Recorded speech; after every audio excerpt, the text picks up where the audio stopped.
Are tracking in a dry start to our day, still seeing a couple of clouds, but once we get that sun to rise, we are going to see it and we'll be able to enjoy it. And it's also nice to see the other side, the Illinois bound side of the bridge, now lit up as they've been testing the lights. So that's a neat sight to see so far this morning as well.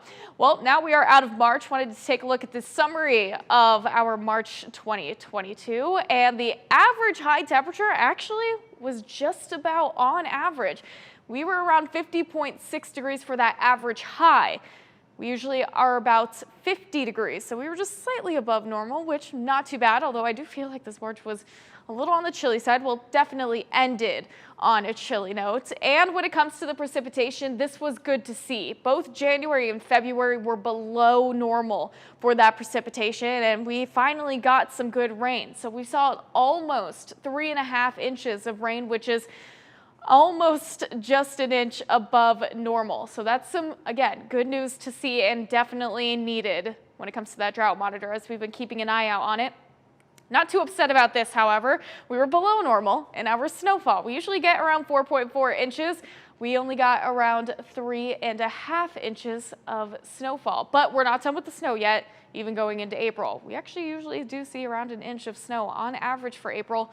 That could come actually tomorrow. We'll take a look at that in a second, but live look at radar, dry and quiet skies. You can kind of see that movement. We're starting to see those clouds progress south of I-80 this morning, and we'll get that sunshine. An area of high pressure is keeping those skies nice and clear around the plains so far this morning, but up in the Dakotas, that's that Clipper system we're going to keep an eye out on, and that's going to bring in our next rain chance as we get into pretty late tonight.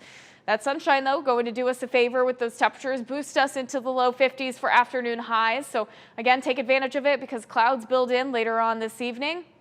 And then we'll bring in those rain chances tomorrow morning. So again, majority of this is going to come in the form of rain, but areas north of Highway 30 could get enough cold air to mix in, and we could see some snow showers. Could see some light accumulation on the grassy areas, not really expecting much on the roads at all. Again, our ground is remaining fairly warm, so it's going to melt upon impact.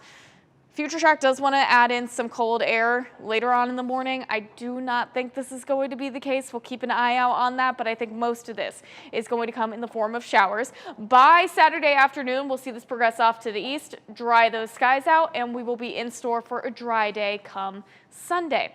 Looking at those rain chances, though, the next 5 days, again, we're expecting those showers to be Saturday morning. We'll dry things out on Sunday. We can enjoy it because next week's looking pretty active. We are going to bring in another chance of rain overnight Sunday into early Monday morning, likely going to see this come to an end before sunrise on Monday. But then Tuesday, a system will push in and it's going to bring in a chance for rain almost all day. It looks like it's going to be some light shower activity. Temperatures out the door right now, 31 degrees in Davenport. Feels like it is in the 20s. Again, we're still bringing in those northwest winds, but that sunshine going to do us a favor. 50 degrees is going to be that high as we will bring in some warmer temperatures, light showers, and even some light snow showers possible overnight tonight to the north.